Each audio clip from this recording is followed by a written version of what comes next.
going back to education and a muscle memory and muscles, building muscles, right? Like there's generational knowledge that you've been able to acquire from Ray. Right. That no one else did because they weren't a part of Ray's daily work. Right. There's additional education that you continue to receive for decades to make you a good manager and developer and owner of real estate. That's a lot of education. You know, I don't care if someone didn't even graduate high school or go to college or whatever their educational path was.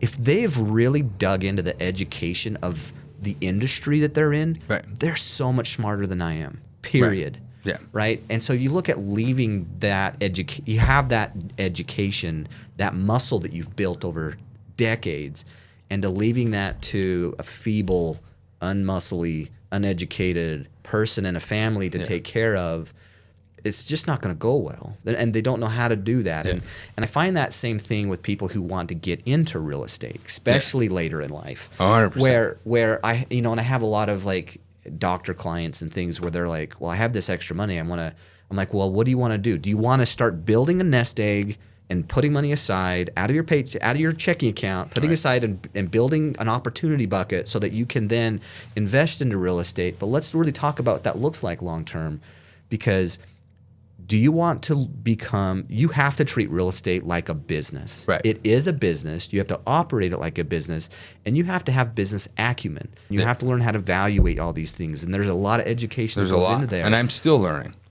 And if you want to be educated and go down that path, and it's a wonderful piece. You could have, another leg to the stool of your wealth and income and retirement, but you have to have the personality to want to run two businesses. I got a career of working in my profession, and I've got a second career into real estate.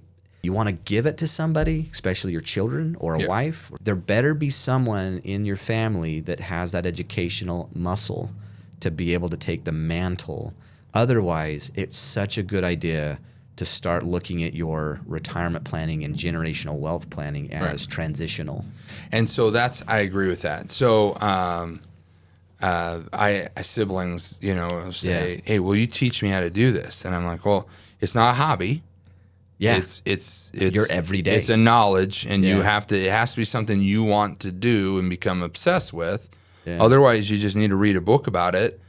But you're 100% right. So somebody just wanting to dip a toe into it, it's tricky. Yeah. I mean, it's a huge thing that I've been learning for 3 decades. And they're missing the two things that you said was most important.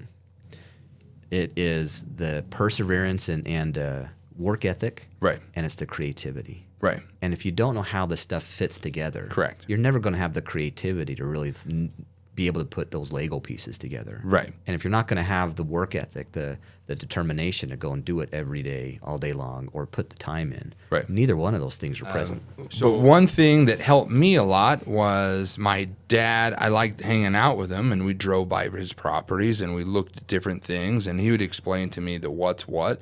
And I realized a lot of it was he was just thinking out loud. Yeah. And he needed to just tell somebody something. Yeah. Because all this stuff is in his brain for so long. So he'd say, well, what do you think if I did this and I could move all this landscaping and get another building in here? What do you think about? And I was like, I don't care. I don't know. 12. Let's go to the football game.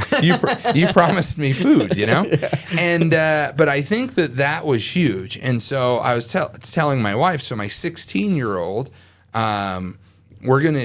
he's gonna go get a job, but then we're also gonna make him work for us and go around and do maintenance on these properties. And I'm gonna show him these properties. And so when weeds need to be pulled, he's going to go pull weeds. When trash is left outside of a building, he's going to go grab that trash. And I feel like he's got to understand it and get ownership. And he may not be interested. Yeah. He may not want to, and that's fine. Neither one of my kids wanted to go down the path of finance. They're all like, I want to go in the medical world. So neither one of them have any interest in my career.